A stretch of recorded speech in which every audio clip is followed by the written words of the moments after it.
Hello everyone, my name is Simona Paskoska and I'm a young journalist from North Macedonia, and today I'm going to be your host. So first of all, I'm going to share some information about this podcast. This regional podcast is part of the regional project Balkan.Perspectives, a 3 times per year magazine on dealing with the past. By offering a plurality of perspectives on DVP topics from across the region, the magazine and this podcast aims to challenge stereotypes and ethnocentric narratives, encourage critical thinking and reader debate, and straighten constructive approach to dealing with the recent past. Now I'm going to present you my guest. Sofija Todorović is a feminist and human rights defender. She graduated from Faculty of Law Belgrade and now serves as director of the Youth Initiative Human Rights in Serbia, and is an active advocate and educator in transitional justice, human rights, and conflict transformation.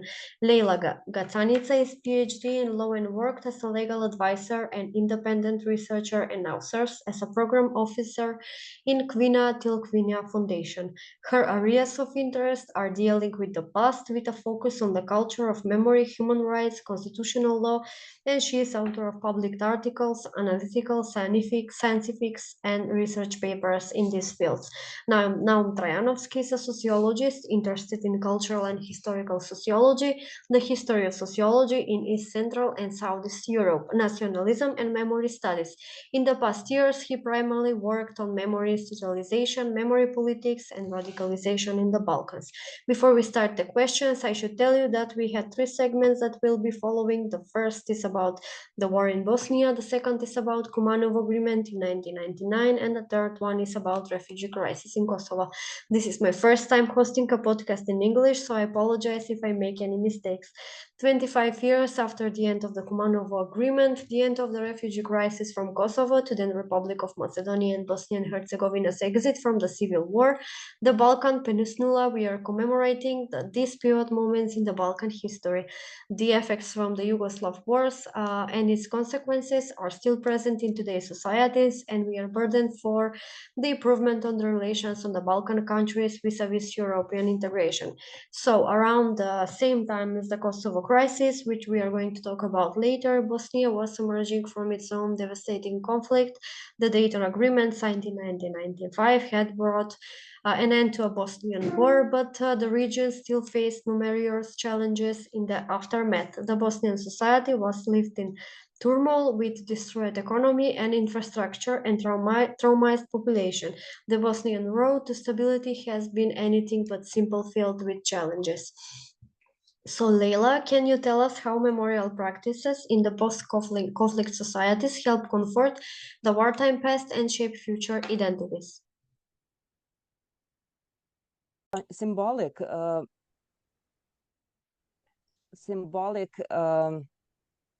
reparation, and at the same time it could also help survivors but also societies to deal with its difficult past. When it comes to Bosnia and Herzegovina, unfortunately, I'm afraid we are far from what it should be and what actually it is in our practice and in our reality. Memorialization, as you mentioned, Dayton Peace Agreement, it did stop the war in Bosnia and Herzegovina, but the armed conflict. At the same time, it frozen the conflict between ethnic lines and deepened and legalized, I would even say, the ethnic division in the country. So memorialization, when we speak about official narratives in Bosnia and Herzegovina, has been used and has been politicized in terms to provide mono-ethnic narratives about the past, which are exclusive, which are very much outside of what could be called constructive dealing with the past. And within those narratives and within those memorialization, we cannot see victims and survivors of other ethnic sites. So it does not help in post-conflict society when we talk about official narratives, when we talk about narratives that has been created by institution and by the governments in many different levels in Bosnia and Herzegovina. So memorialization is usually oriented towards one ethnic group. So recognize heroism and victims of only one group, excluding, forgetting, and silencing all other groups and the suffering of all other people outside of that group. At the same time, we have grassroots initiatives, we have civil society activists, we have voices that comes outside of these official narratives, trying to constitute but also maintain this so-called alternative narrative about the past, trying to being constructive, trying to be open-minded and trying to contribute to positive peace. It is very difficult since Bosnia and Herzegovina lives in those official exclusive narratives for 30 years already. So challenging those kind of memorialization means at the same time, because you asked about identity building, it does challenge these ethnic positioned narratives, and at the same time it's not providing enough to deal with the past, and also to contribute to reconciliation and dialogue among ethnic groups. So going back to the first point that I emphasized, comparing to what memorialization could do in Bosnia and Herzegovina, we are not on a good path. So we are still very much struggling how to use memorialization in terms to encourage dialogue, in terms to not forget important things from our past that are inclusive, and at the same time that are inviting to not forget difficult moments, but also suffering from all groups in our society. What role do memorials play in the identity building efforts of post-conflict societies, specifically in the context of Sarajevo? It pretty much contributes to those ethnic build identities, because after the dissolution of Yugoslavia, we faced a challenge to identify ourselves, like who are we now? We are not Yugoslavs anymore. So based on the experience from the war, our ethnic identity, our religious identity came first, and this is something that has been involved in identity building within all ethnic groups in Bosnia and Herzegovina, especially within three major or constitutive people in Bosnia and Herzegovina. When it comes to Sarajevo, you can actually read how what kind of memories are installed in this city. Siege of Sarajevo plays a significant role, and this is something that has been included in the identity of all citizens of Sarajevo. But at the same time, these ethnic identities are very much intervening or interlapping with the siege of Sarajevo, and you can tell by how many memorials are dedicated to genocide in Srebrenica, for example, in the very city center of Sarajevo. You can see how collective trauma has been built into identity, and how we remember chosen collective trauma, which is genocide in Srebrenica, I'm sorry. At the same time, you see how difficult it is to have constructive approach towards dealing with the past when we talk about memorialization or commemorating Kazani crime in Sarajevo, and how unfortunate this memorial has been built and does not contribute at all to constructive dealing with the past. Not only in Sarajevo, but definitely in Bosnia and Herzegovina. So many things are overlapping, and at the same time, we should look at the perspective that young people have about their role and their identities. And I have to say that we have definitely transitional transmission of trauma at one point, and not dealing with the past in constructive way definitely contributed to preserving these closed identities and these closed narratives about the past within only your ethnic group, which is very much problematic, not only for Sarajevo, but for all places in Bosnia and Herzegovina, and especially for small places, and especially for places where we have returnees and where we still don't have constructive dialogue or any dialogue about the past, but installed versions of the past, installed interpretation of the past within these, as I said, ethnic narratives. The proposed United Nations resolution on the Srebrenica genocide is a pivotal step. Can you explain its significance in terms of recognition and commemoration? It is a very important step. It comes, I would say, even a bit late, but at the same time, it is important for us to have it. It won't resolve the problems that we have of denial of genocide in Srebrenica, but also denial of many other war crimes that has been done in Bosnia and Herzegovina, and on which court established a fact. Now we are dealing with the interpretation of the past, not fact-based situation about the past in Bosnia and Herzegovina. And resolution on Srebrenica, unfortunately, came, I would say, in a very bad geopolitical, but also political momentum in Bosnia and Herzegovina, but in the region as well. And all these things that are happening around us, and constant threats with separation of Republika Srpska of Bosnia and Herzegovina, with, as I said, the denial of the Srebrenica genocide, but at the same time with the glorification of convicted war criminals.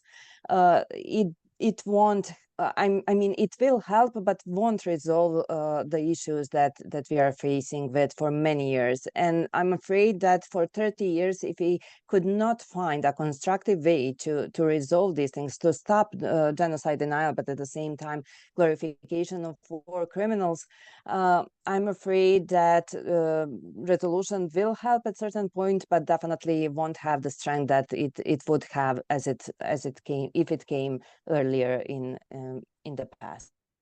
Although the United Nations resolution on the Srebrenica genocide lacks direct legal consequences, it holds symbolic importance. Can you explain on this symbolism and its impact in the Bosnian and Herzegovinian society? As I previously said, it should refrain what civil society, what association of victims, what survivors keep saying, and what this society should strive to, and that is to have fact-based approach to the past and establish a constructive dialogue about the past. The first step is stop denying what happened and stop glorifying war criminals. Yet we are not in a position when that this resolution could pretty much resolve the issues that we have, for example, in education and in interpretation of the things that happened in Srebrenica. It will help. It is a significant step.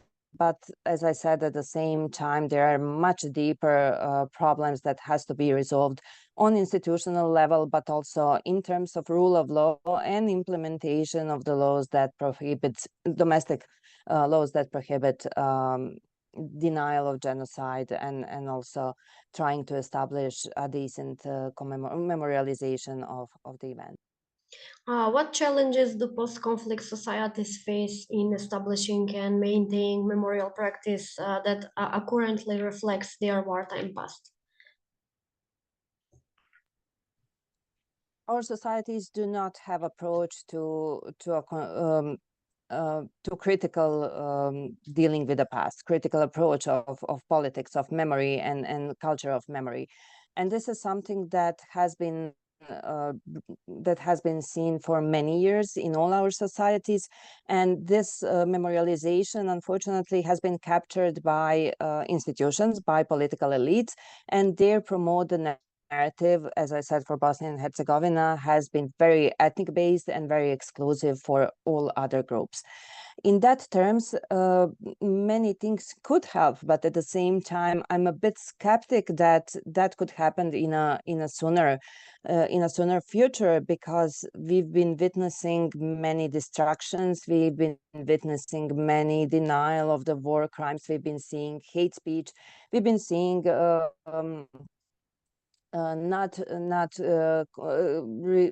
avoiding convictions and indictments when it comes to these acts. And civil society has been tried to be weakened in Bosnia and Herzegovina. And if you look in particular to Republika Srpska, but doesn't mean that Federation of Bosnia and Herzegovina is much better. We are seeing a significant shrinking space for critical voices.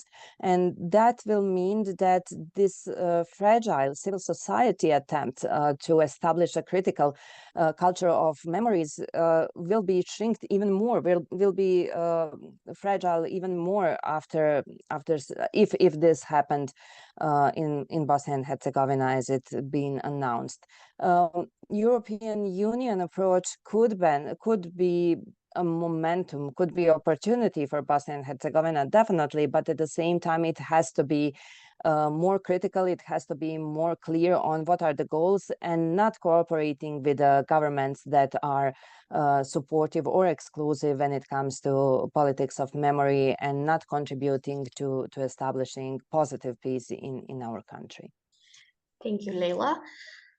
As I mentioned before, we are going to talk about Kumanovo Agreement in 1999, signed on June 9th, marked as turning point in the Kosovo conflict. It outlined the terms for the withdrawal of the Yugoslav forces from Kosovo and paved the way for the deployment of international peacekeeping forces.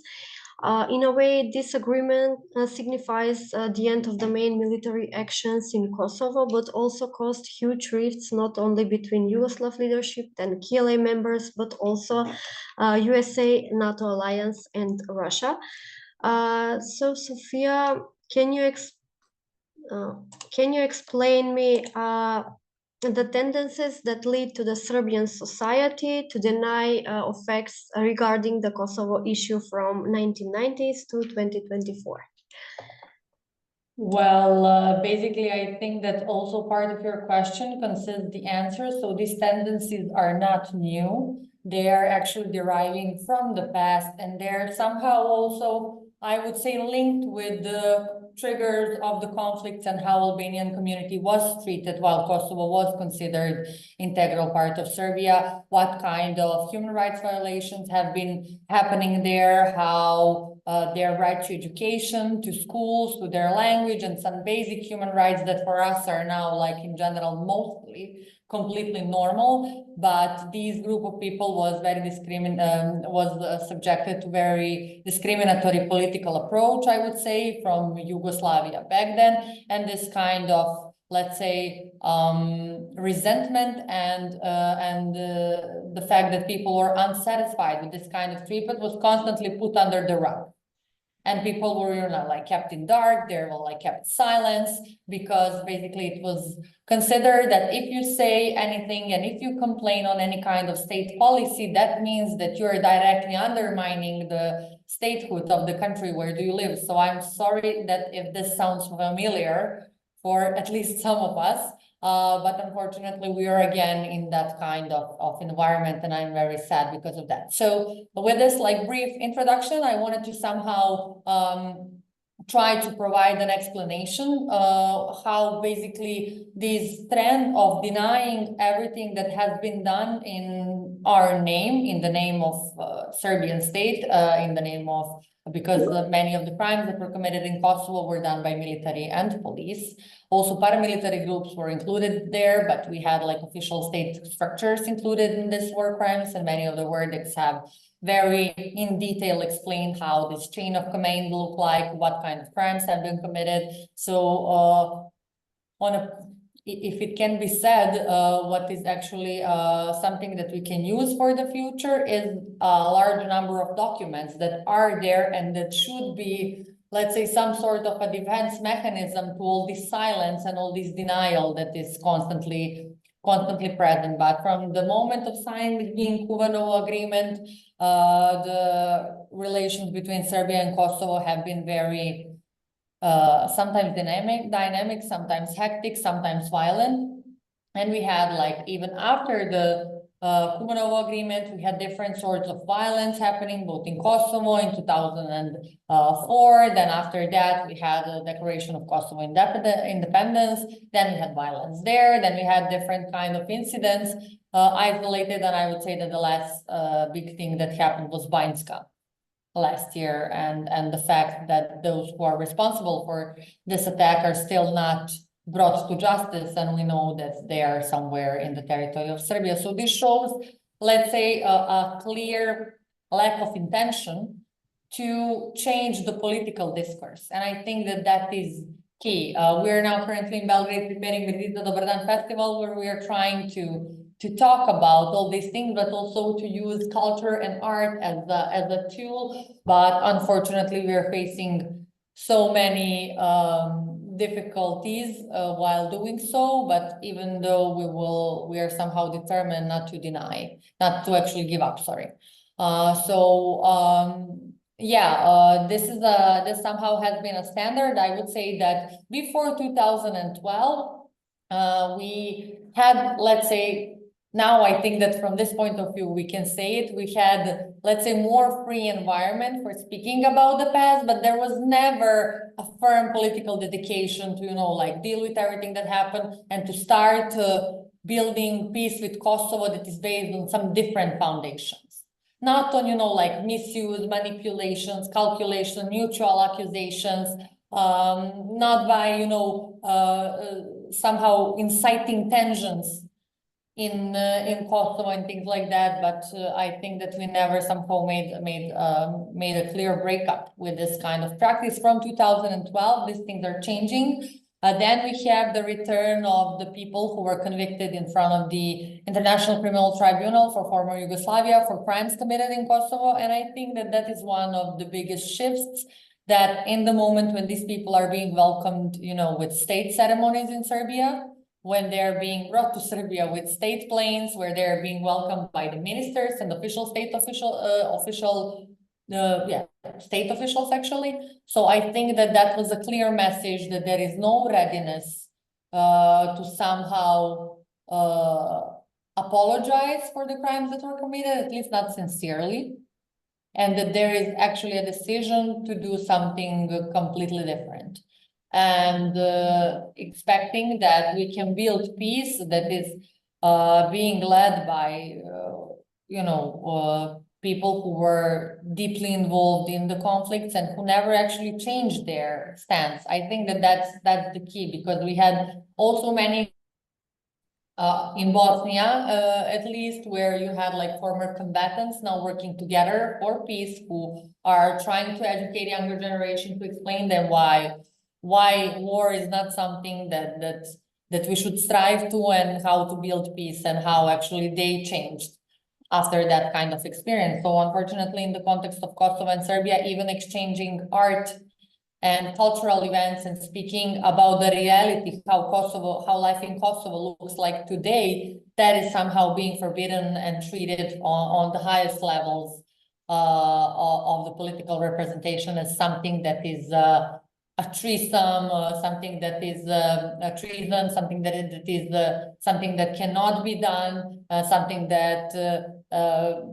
constitutes some act against the state by itself. So I firmly believe that until we don't change this approach and how we treat these kind of things, it's very hard to establish trust, because at the end of the day, I think that the trust is crucial. And following the negotiations between Kosovo and Serbia and the meetings they have in Brussels, our leaders are not even capable to talk to one another. So we constantly have some sort of mediation.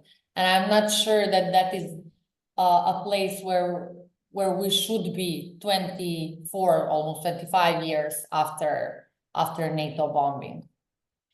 So how has the fixation on an authoritarian regime influenced Serbia's stance on Kosovo over the years? Meaning, how did Milosevic was able to influence the society at that scale?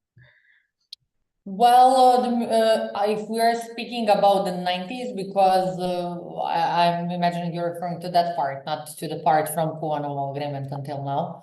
Well, Milosevic was the president of Yugoslavia, actually, back then. So he was one of the most influential figures in a way. And as I said, why I mentioned the history and how Yugoslavia looked like, I think that we still need to look critically also at that period of time that is usually being just, explained like brotherhood and unity. And then you have like bloody wars, just happening all over that country, who actually fall apart in blood. And I believe that there is a lot of things and a lot of answers that we can actually search there. I believe that the nationalism was very present among different ethnic groups, and somehow at the end of the day, it won.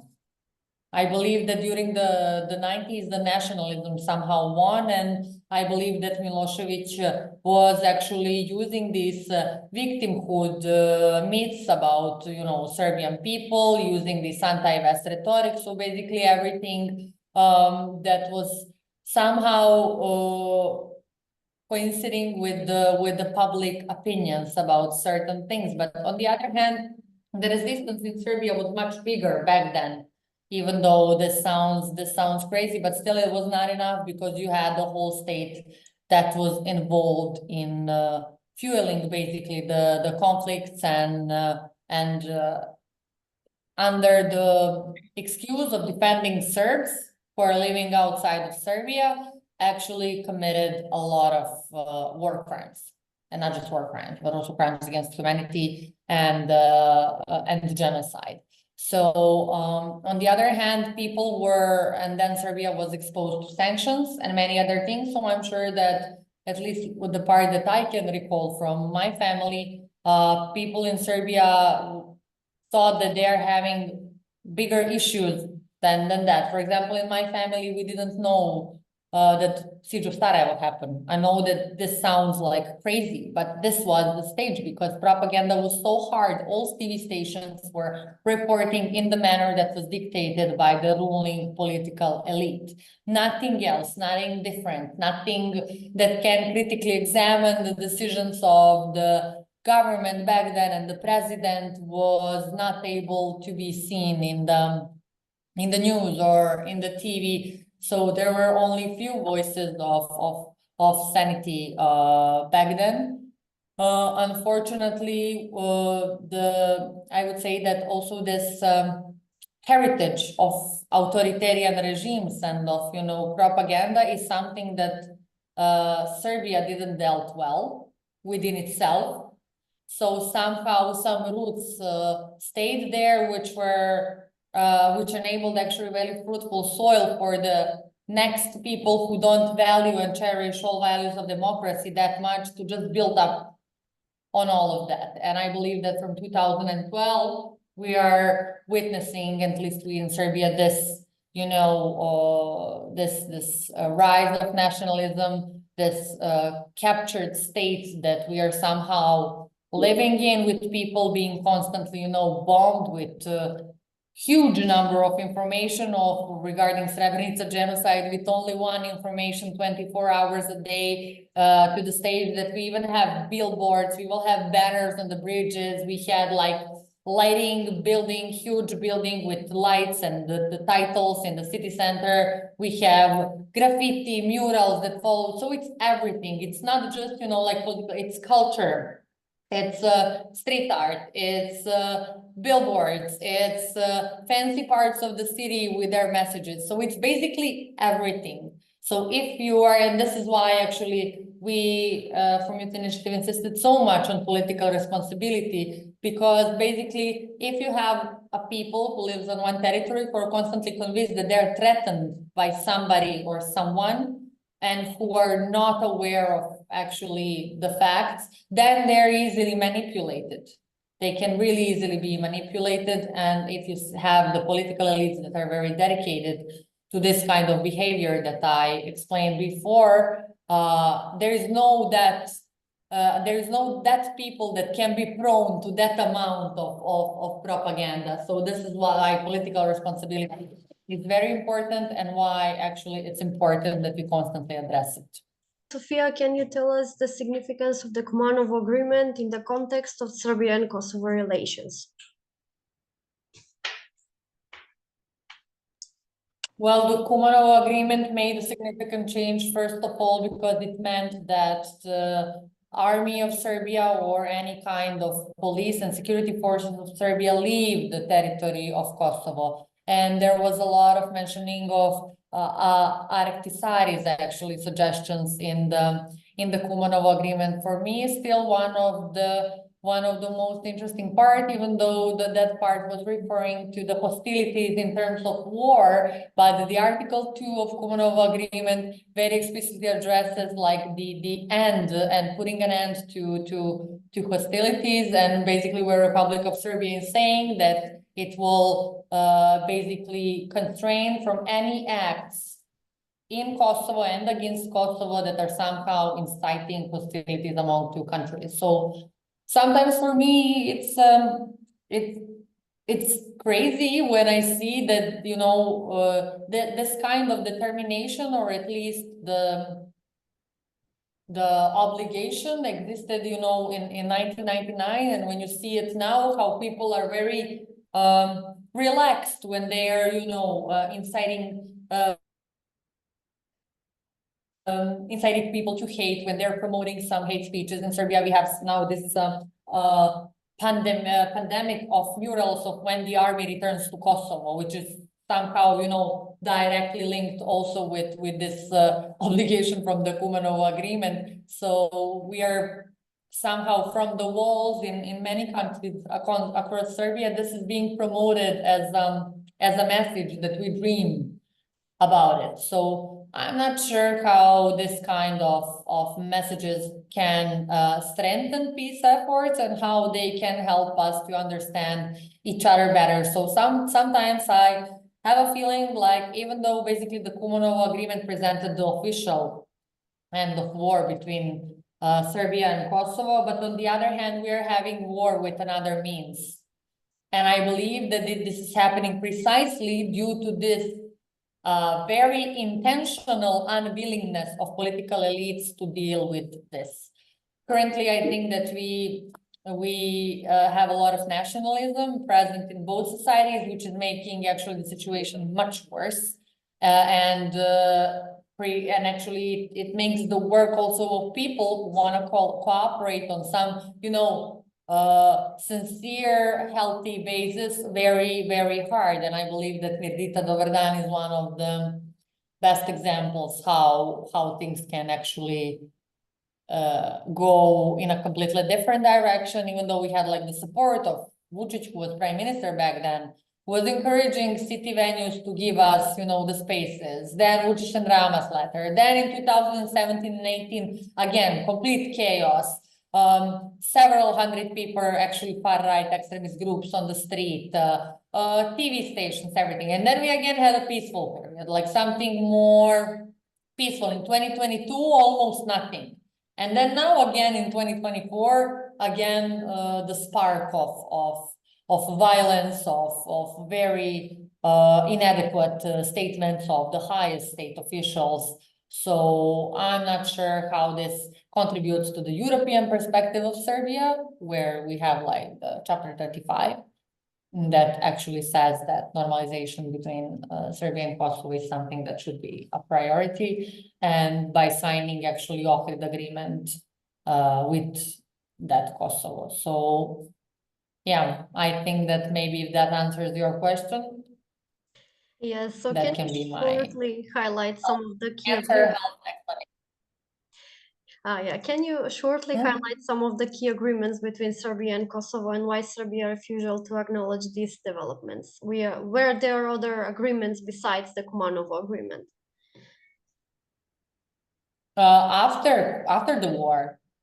Yeah, after the war. You mean after the war? After, yes. Yeah, well, basically the most significant agreement was definitely Brussels Agreement, that I believe that many of the people cannot even imagine to be signed today, for example. If today we would have to sign Brussels Agreement, I'm sure that neither those who represent Kosovo, neither those who represent Serbia would be willing to sign it, which means that, you know, some 14 years ago, we were actually in a better situation. So in 2013, for example, the situation was much better than it is now. And that is actually a clear sign of backsliding and somehow downsizing the circles who are entitled to speak about normalization. So basically, sometimes I have a feeling like there is an intention to have normalization between Kosovo and Serbia. It's only happening on the highest level, without people included.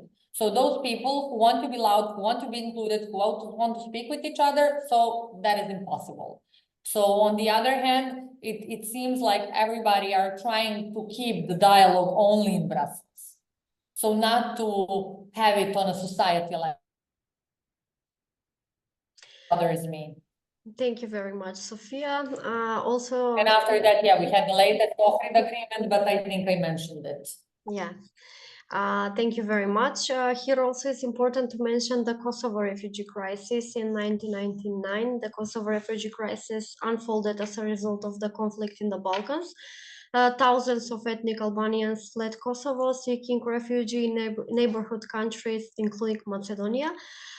Within 9 short weeks, there was an unprecedented number of refugees in Macedonia, while Kosovan citizens were under threat from Serbian paramilitary forces. Macedonia was dealing with its own ethnic-related issues between Macedonian and Albanians. So now, do you remember any specific event when you realized that the war is imminent?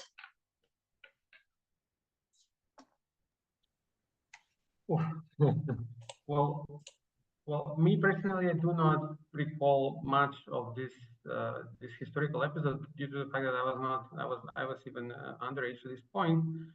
But what I do remember and what I want to stress right now, and it somehow resonates with the way you even pose this question, is the fact is to which extent and in which terms actually this very short, very intense episode of more or less 2 months of this influx of Kosovo refugees on the territory of then Republic of Macedonia actually unfolded and provided this sort of a fodder into this narrative of a spillover, which in a way kind of fed into what happened afterwards and so on. So I'm very much, as a researcher nowadays, addressing this narrative construction rather than the historical episode itself. And what I want to highlight maybe right now is these two aspects which I find crucial, namely the first one being the even fact that that this sort of very intense episode of more than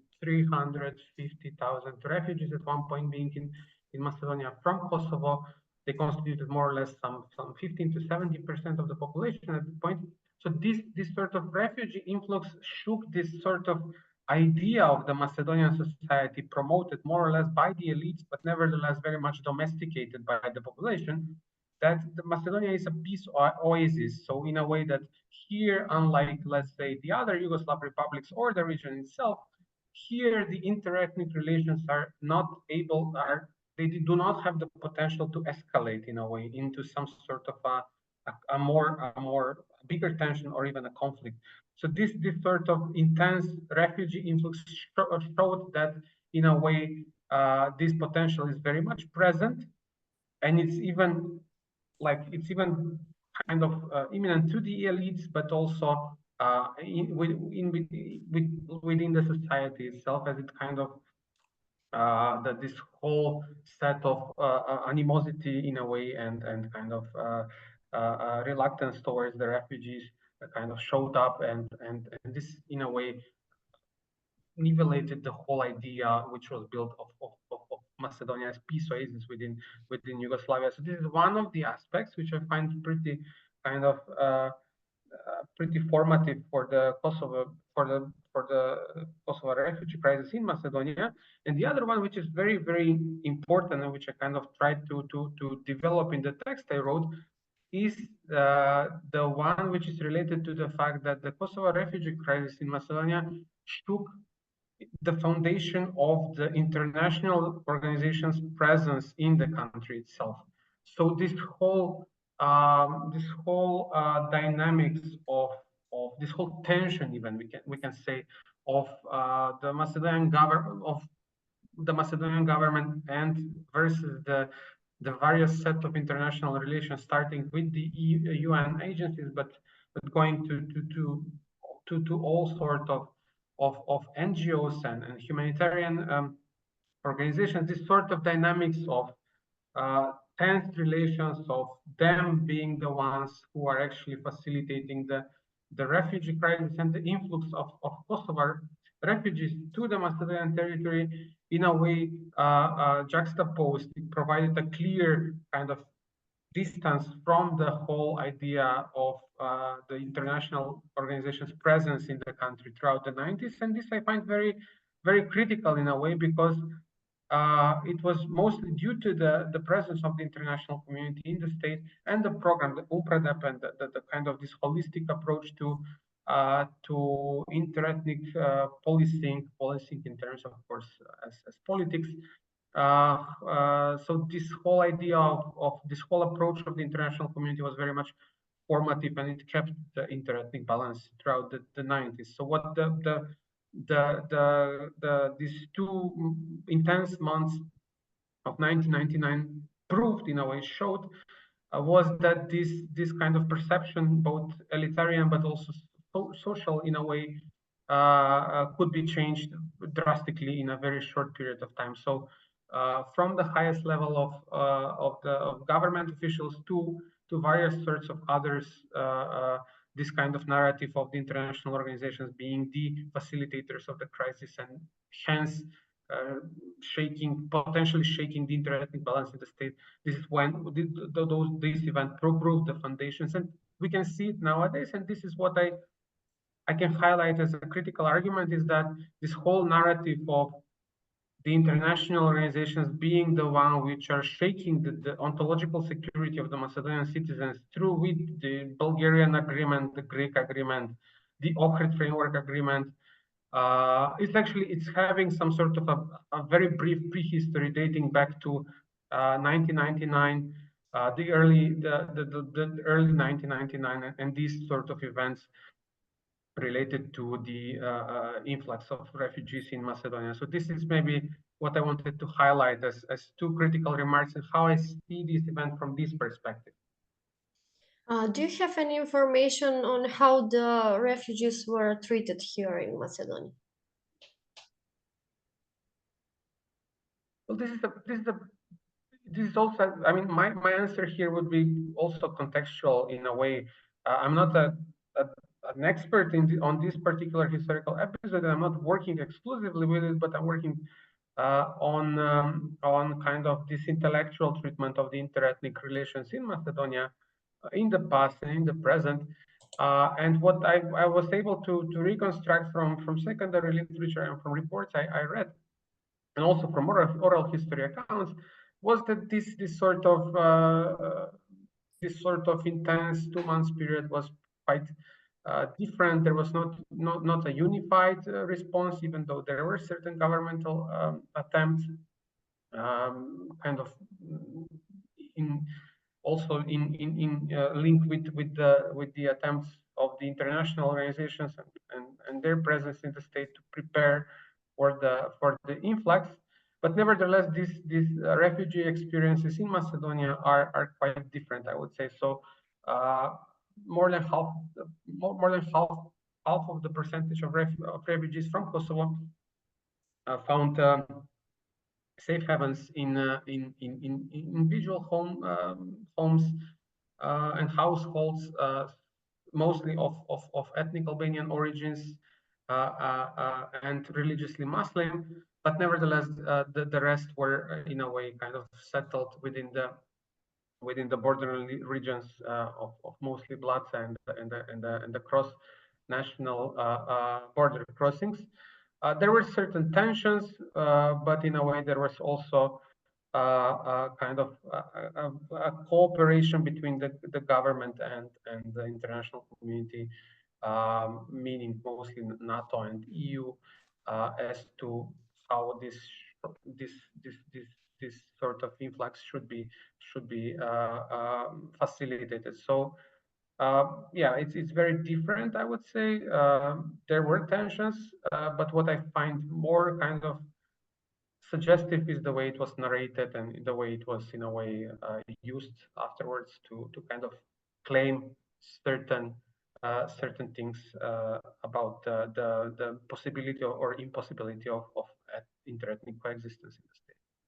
Back in 1999, do you remember how the Macedonian authorities reacted to the wave of refugees from Kosovo? Well, the reactions were again different, I would say. We have to remember. I mean, this was shortly after the first democratic change of government in the state. So it was during the early cabinet of Vemro Depomane, also had an Albanian partner in the government. There is several interesting, I would say, aspects again from this perspective. The first one being this whole, and this is what I actually remember. So this is not what I read about and kind of analyzed, but this is what I remember, is that this idea of the governmental claim that the international organizations are boycotting Macedonian products, which was kind of met with a sort of economic nationalistic response of promotion of Macedonian products and so on. But again, the context here is pretty critical, and I'm not, of course, simply and oversimplifying here and accusing the governmental policies as such, but nevertheless, this was due to the fact that the economic kind of progress shrunk pretty much due to the ongoing crisis in the region and the war. So in a way, this is all these campaigns of promoting Macedonian products was in a way very much linked with the international presence in the state and the fact that the narrative went as that they are not in a way cooperating with the local producers. So that's one of the responses. As for the other responses, I would say that they were politically different. I mean, these people, as Sofia even hinted at, some of these people are still active in the politics, similarly to the Serbian context. More or less, they are kind of on the same positions as to the interethnic relations. And I would say that what can be highlighted as a critical moment here is that this narrative, which was promoted by ministers of and the high officials of defense and police and foreign affairs, that in a way the Kosovo refugee crisis is going to undermine the delicate interethnic balance in the state. This is something which is a highlight of this whole period as to the governmental responses. What was the initial reaction by the population in Macedonia about this Kosovo crisis? Well, on social level, again, my personal recollections are quite different to the general ones, I would say, and mostly due to the fact that I was pretty young at that point. But again, as a highlight, I would say that again, the whole answer is contextual, and it's very much related to the fact that in the 90s, this whole sense of security and ontological security in a way, and even identity, was very much being threatened. So, as the very kind of popular perception goes, and those are, some of them are even factual. So the name was kind of contested by Greece. Bulgaria was contesting the history, the nation building, the language. There was various types of contestations from Serbia, mostly related to the Orthodox Church, but not exclusively. And of course, there were until 1996 or 7 claims over the Albanian minority from Republic of Albania. So in a way, this 90s is a period of a very much shaken ontologic security of the Macedonian citizens. The anticipation, the whole idea whether this state will survive or not was very much present, and it could be felt within the domestic exchanges over various issues. And here, of course, the whole idea of more than 300,000 people from neighboring Kosovo coming into the state. This, of course, consisted, as I mentioned, some 15 to 70% of the population at that point. This whole idea of this huge refugee influx, in a way, was very much easily translated into this narrative of yet another contestation of the ontological security of the Macedonian citizens. And this, of course, was used by political actors, not exclusively political, but this was used by people who kind of shaped the narrative in order to kind of claim certain political domains. So this is how I see this episode as to the social responses. Thank you very much, Naum. Thank you very much, Sofia and Lejla. As we commemorate 25 years since the conclusion of the Kosovo refugee crisis, the signing of the Kumanovo Agreement, and the end of Bosnia's war, it is important to reflect on the lessons learned and the ongoing effects to promote peace and stability in the region. With discussions, podcasts like this, we hope that we bring light to topics that we are swept under the rug. Thank you again very much. Have a nice day.